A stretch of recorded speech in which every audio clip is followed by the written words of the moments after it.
انسان کو دفنانے کا فن سکھایا. تو یہ پرندوں کے ساتھ ہماری بڑی پرانی دوستی بھی ہے اور پرندے ہمارے موسم بھی ہیں. اور پھر سرور کائنات صلی اللہ علیہ وسلم جب یار غار ہوتے بکر صدیق رضی اللہ عنہ کے ساتھ غار سور میں جاتے ہیں تو وہاں پہ بھی مکڑی جالا اور کبوتر آ کے انڈے دیتا ہے. وہاں پہ بھی دیکھیں یہ کائنات میں روحانی طور پہ یہ پرندے کتنا انبیاء علیہ السلام کے ساتھ ان کا ایک تعلق. اور پھر گجرات میں ایک خانقاہ ہے دربار ہے کاما والی سرکار کا. مجھے ان کا نام بھول رہا ہے لیکن وہ خود کیا ہے کہ کاما والی سرکار میں ان کے دربار پہ گیا تو وہاں سے دیکھا کہ کبھی ہیں. وہاں سے زیادہ نشیر سے میں نے پوچھا کہ یہ کبوں کے ساتھ ان کی کیا اسٹوری ہے اور کاما والی سرکار کو کیا کرتا ہے. انہوں نے کہا جی کہ کبے کی عمر زیادہ ہوتی ہے دوسری طور پہ یہ جانوروں میں شاید سب سے زیادہ یہ پرندوں میں اس کی عمر ہوتی ہے. تو کہتے ہیں وہ بزرگ اپنے آپ میں فقیر مست آدمی تھے تو وہ کبوں کے ساتھ اس لیے زیادہ پیار کرتے تھے کہ ہو سکتا ہے کوئی ایسا کوا ہو جو زمانہ رسالہ جماعت صلی اللہ علیہ وآلہ وسلم یا صحابہ والے بیت کے زمانے میں رہا ہو. اس نسبت کی وجہ سے ان کا ان کے ساتھ خاص پیار تھا اور ان کے دربار پہ آج تک اس کے انداز کے ساتھ. جھرنے میں گدھ کی عمر زیادہ ہوتی ہے سب سے زیادہ. گدھ کی عمر سب سے زیادہ ہوتی ہے صدیوں تک. تو یہ کچھ روحانی باتیں تھیں قوموں کے حوالے سے. اور کبوتر کو اور فاختہ کو ہم کا نشان قرار دیا.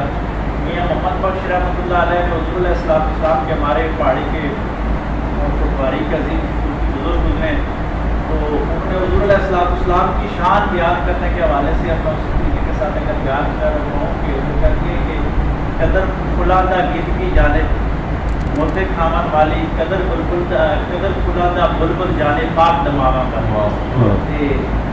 قدر نبی دا جانن والے سوگے شہر مدینے قدر نبی دا ایک ہی جانن دنیا دار کے مینے. یہاں پہ بھی انہوں نے پھولوں اور بلبل کے ساتھ ایک روحانی کیفیت ملا دی اپنے کے ساتھ. اور پھر دوسری طرف آئیں کہ چڑیا گھر کا لفظ جو میرے صاحب نے بھی یوز کیا تو چڑیا گھر میں چڑیا کتنی ہوتی ہے. پاکستان کے اندر کس نے چڑیاں دیکھی ہے چڑیا گھر میں؟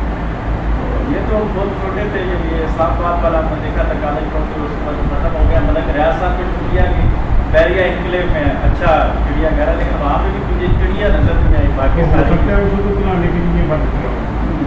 اسی کو جگہ ٹیکٹ پر دیکھ لیا ہے وہ بند کرو.